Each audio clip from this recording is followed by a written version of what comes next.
Borderline personality disorder. Came across an article, 7 Habits of Chronically Unhappy People. This title, for some reason, I found to be very condescending. We're going to go through these 7 chronic habits of unhappy people and break them down. Being borderline can learn to break these habits to achieve happiness, if that's possible. Is it? I don't know. Number 1. Your default attitude is life is hard. It goes into detail about how unhappy people just think life is hard, whereas happy people understand that life can be hard, at times is hard. Then they look for solutions of how to get out of the hard times, how they have put themselves into this situation. It does specifically say that they put themselves into the situation so they can get themselves out of the situation. Unfortunately, if you have BPD, there's a perfectly good reason why your default attitude is life is hard. Most people with BPD were born into situations that were out of their control. Well, being born is out of your control. A lot of people with BPD have had the abuse, sexual abuse, traumas, abandonment. Experiencing that as a baby, as a small child, you are of course going to realize that life is hard. I do believe that it would be insanity to go through the world not thinking that life was hard. People with BPD may have been living in a household where if you spilled your juice, that meant you were going to get beat with a belt for an hour and then not allowed to drink juice again for 3 days. With BPD, we didn't put ourselves in the situation. We were forced into the situation. We had no choice in it whatsoever. And that is why we think life is hard. If you want to overcome BPD, you have to be fucking strong. You have to go against your core reality to achieve happiness. There's only really 2 options. You either let life beat you down, it is too much for you, and you let it just beat you down. Or, the harder life gets, the harder you fight. You don't give up. For that, you have to believe in yourself.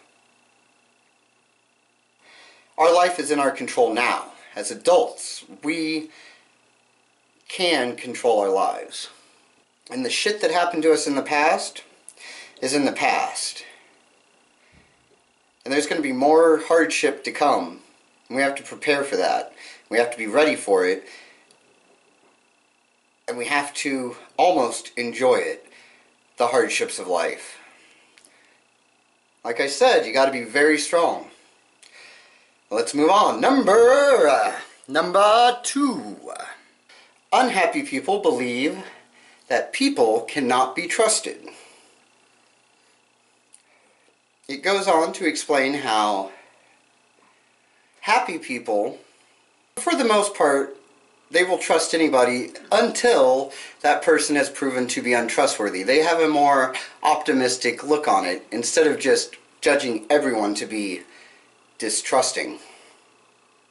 Where a person with BPD, you had to play a part. You had to be a certain way. And the punishment for not being that way is you would not be loved. The people around you taught you that you had to play a part. You had to be what they wanted you to be or you wouldn't have love. So you always think that people are not worthy of trust, that they only want something out of you, that they're just using you, and in the end, once they get what they want, they'll be gone. We have trusted many times and been hurt by it. We are super emotional, so that hurt is a pain that most norms would not understand. I give them the benefit of the doubt, and when I am proven to be right and that they could not be trusted, then, well, I knew it all along. I don't let it affect me because I knew it going into it. I knew that I couldn't trust them. I gave them the benefit of the doubt. They proved me right. I move on. It's worth all the people I go through that are untrustworthy to find one that is trustworthy, is what I'm saying. Number 3. Unhappy people only concentrate on what's wrong in the world and not what is right. Happy people realize that there are global issues, there are things that are wrong in the world. Yet, they keep it in perspective by focusing on what is also good. Then it says that unhappy people close an eye to anything good in the world. They will not accept that there is good in the world and only focus on the bad. I have to disagree with this. I mean, maybe this is how norms see it. I know for me, I don't see it that way. There is a lot of bad in the world. The world is a horrible place, really. You'd have to be living in a crazy delusional fantasy land to try to believe that the world is not a messed up place. We have people starving, homeless. At any moment, World War III could break out and kill everybody. I think they're living in a little bubble, being very unempathetic. Their life is fine. They're making the bills, they've got the family, they've got their inner circle. There's their needs. So, war doesn't affect them. They don't care about the millions dying. Starving kids, they don't care about their kids aren't starving. It's too much, they tell themselves. There's too much wrong in the world, why should I care? As long as my little life is happy. I am focusing on my little bubble, but my little bubble I want to expand into a huge bubble. That is my goal. That is what keeps me from feeling the despair of all of the bad stuff going on. That's what this channel's about. Right now, I'm focused on helping people with BPD, along with friends and family members of people with BPD, to understand it better, to get more awareness, and to learn how to live life without letting BPD destroy you. How to rise above it. The more people I can reach with that, the bigger my bubble becomes. I have huge plans. I don't want it to just be that. The larger my bubble gets, the more resources I'll have, and then the more help that I can do. I mean, my end game, all of the world's problems. This is just where I'm starting. And as I grow, I can start doing more. I figure the more I'm doing to change all the bad stuff in the world, the more I don't let it affect me. Because yes, it's out there, but I'm fighting against it. And my goal is to eradicate all the bad stuff in the world. I will keep that goal until I die. Who knows? Maybe I'll achieve it. I could. I don't say that I can't. And anybody that doesn't think one person can change the world, well, maybe not. But a community can. Me, along with all of you, we could change the world. That's my goal. And the more of you that are on my side, the more we can change the world. This is a good time to plug, so we're going to plug right now. I'm asking all of you to share this video, any of my videos, with friends, family members, people in your... I need my message to get out there so that we can get more subscribers. We're going for 500, 1,000, 5,000, then the world. Once we've taken over the world, we can end all the bad stuff. We will be one unit. I need your help to get the message out there, so please share, subscribe, like, anything you can do to help out would be appreciated. We're all in this together. Number 4. You compare yourself to others and believe that others' good fortune steals from your own. This one is once again, I believe, an upbringing thing. As we were growing up, we were trying to understand the world. We were living in situations where we felt that we had to earn love, that we didn't just have love, that we had to earn it.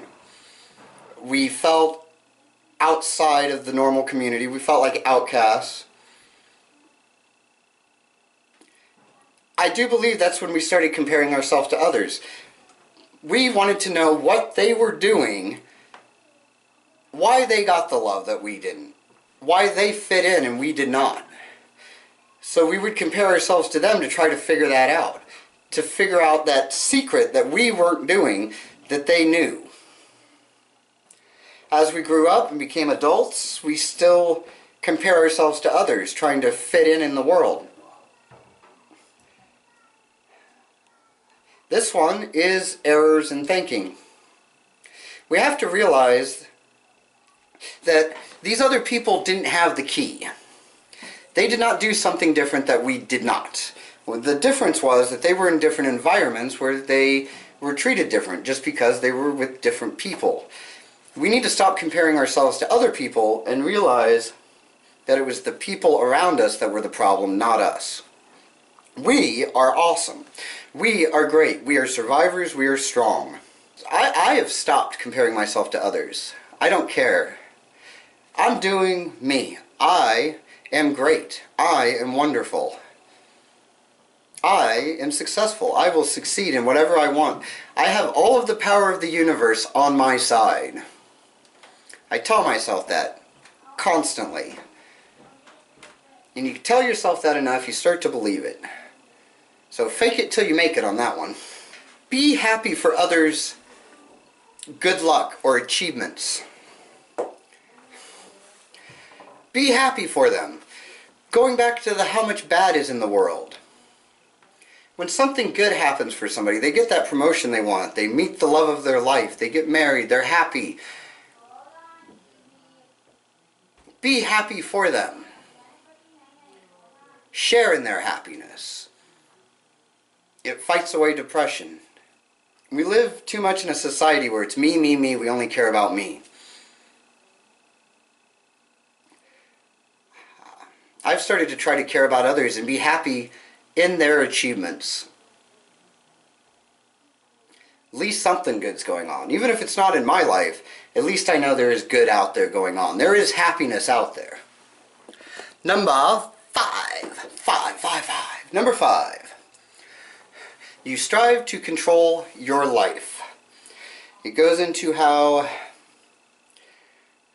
happy people realize that there are things that are just outside of their control, that they cannot control, so they don't let it get them down. When life throws a curveball, they don't have a complete meltdown.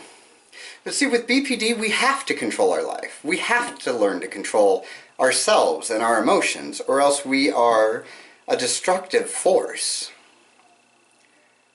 So for us to believe that, if I were to just believe that things were outside of my control, that would lead me to do nothing. Wow, that was loud. That would lead me to believe that I could not fight BPD. There is nothing I could do against it. It's out of my control. It's an unstoppable force. But I have to believe that I can control it. Happy people in general, normal people, don't have a destructive monster living inside of them. I believe my life can be whatever I want it to be. I believe I am the architect of my life. You have to take the time to learn how to get what you want, though. If you want your life to go, you've got to decide what you want in your life. A lot of us have a hard time actually really understanding what we want in life. We have more of an emotional outlook on it. We want these feelings. We have a vision of what we want, but we have no way of knowing how to get it. What we have to do is we have to put the emotions aside and try to figure out, how do I get to a place where I can feel those emotions? What logical steps do I need to take? Then you have to set up small little goals to achieve your final goal, and you have to have a clear vision of what that goal is. Without a clear vision of what you want, you cannot figure out the little things along the way that you have to do to reach it. When life throws me a curveball, something outside of my control, I then look for what I can do, what is inside of my control, to hit that curveball out of the park. Number 6, you fill your headspace with worry and fear. This is very common for people with BPD. This is an error in thinking, though. I have to agree with the happy people on this one, that thinking about your future with fear, it's unproductive, for one. It also stops you from, it limits your ability to achieve your goals. Fear is horrible. Fear is something that, having BPD, you are plagued with. There is good reason why. You are justified in it. It does not mean that you should indulge it.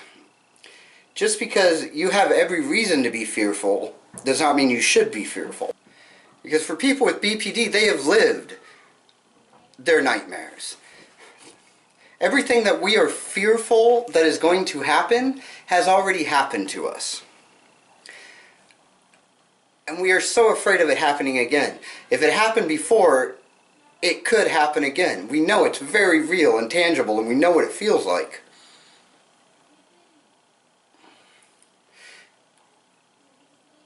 Being afraid of it's not going to stop it, though. We should actually be taking the other approach on it. We have gone through it already. We have faced our nightmares, our demons. They still haunt us. Those fears haunt us, but we survived it. We're still alive. We're still moving on. This is when you got to just keep on keeping on. Let's say our worst fear does happen. Everything turns to shit. We know how to get through it. We've gotten through it before. We've faced this demon. And every time we fight it, we're going to get stronger at fighting it. The more I get abandoned, the better I get at being abandoned. The more my life turns to a pile of shit, the better I am at turning that shit into gold. So don't be afraid. For one, fear is not going to stop it from happening. It's only going to limit you. And you've already fought this before. You can do it. If it happens, reach out. Get a support system. But don't live your life in fear. Because then you are just making yourself a prisoner. Number 7. You fill your conversations with gossips and complaints.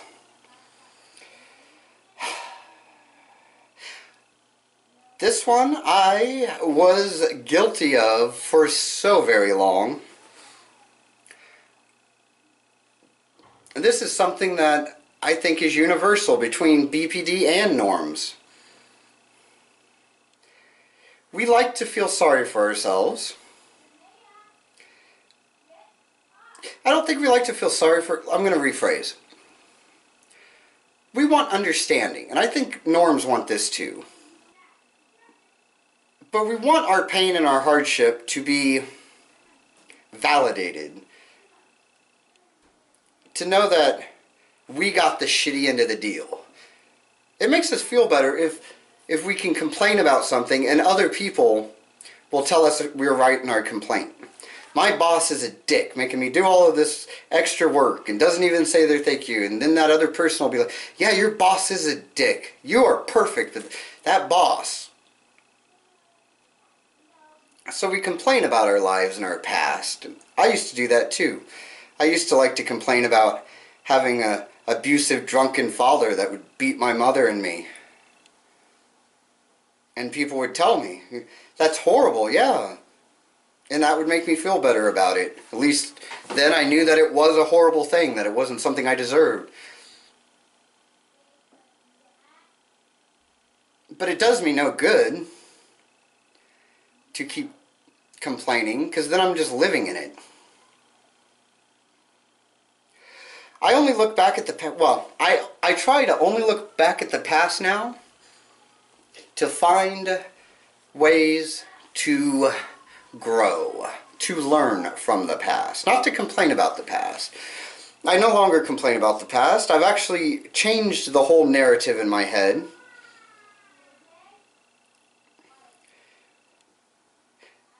Right now, what I'm doing with this YouTube channel would not be happening if I did not have the past that I had. If I did not have the trauma from my past.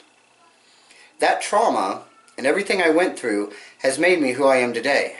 Has given me a goal to get out there and help other people and to try to end all of the world's problems. That comes from the trauma. So why complain about the trauma? I'm happy I had the trauma, or I wouldn't be who I am. Did it suck? Yeah, but so what? Look at what I'm doing now. That's what I focus on. The times I do bring it up, I try to bring it up as a way of relating. I can reach more people if I bring up the trauma from my past. That gives us something to relate. That gives us something in common. That makes it easier to understand, to get on the same page. I can help somebody that's because I've been through it. And they know I've been through it. They know I'm not bullshitting them. Maybe they'll take my advice. Maybe they won't. But that's what I'll use the past for. And to learn from it. And to... I try to make as good... I try to make the horrible good now. When I find myself complaining about it or getting stuck in those negative thoughts about it, I try to correct it. Gossip, I do not partake in. I used to. I have not I hate gossip. If I find myself gossiping about somebody, that tells me that I need to go and confront that person. If I'm talking to somebody else about what somebody else is doing that I don't like, I'm only doing that to try to make myself look better and to vilify them. What I need to do is go to that person and tell them. It's a cowardly thing to talk about people behind their back. If you can't walk up to them and tell them something, then don't be talking about it. If you're too much of a coward to say it to their face, don't be saying it behind their back. Nothing good comes out of gossip.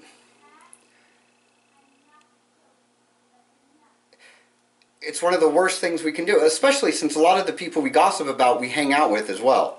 They're friends or co-workers or something. So you're being completely two-faced. We're having BPD, we're doing the exact same thing that we don't want done to us. I hate lies. I figure gossip to be lies. Because when I see this person, if I'm gossiping about them, I'm not going to tell them what I'm thinking. I'm going to be all nice and sweet and non-confrontational. Yet later on, I'm going to be talking a world of shit. That is cowardly and there's no good in it. No, don't gossip. And get over the past. Don't complain about the past. Use it to strengthen yourself. This has been a long video. What did you think of this list? You think it's bullshit? Do you think it's good advice? Do you just not care? Let me know in the comments section below. I am completely funded through donations made by you, subscribers, viewers. Donation helped me out, along with getting some extra exclusive content, my daily journal entries, a little bit behind the scenes, some insight into what I'm thinking on a daily basis. Please check out my Patreon page. We need all the help we can get. Remember, if you don't donate, I don't eat. The link is in the description below. Until next time, keep on keeping on.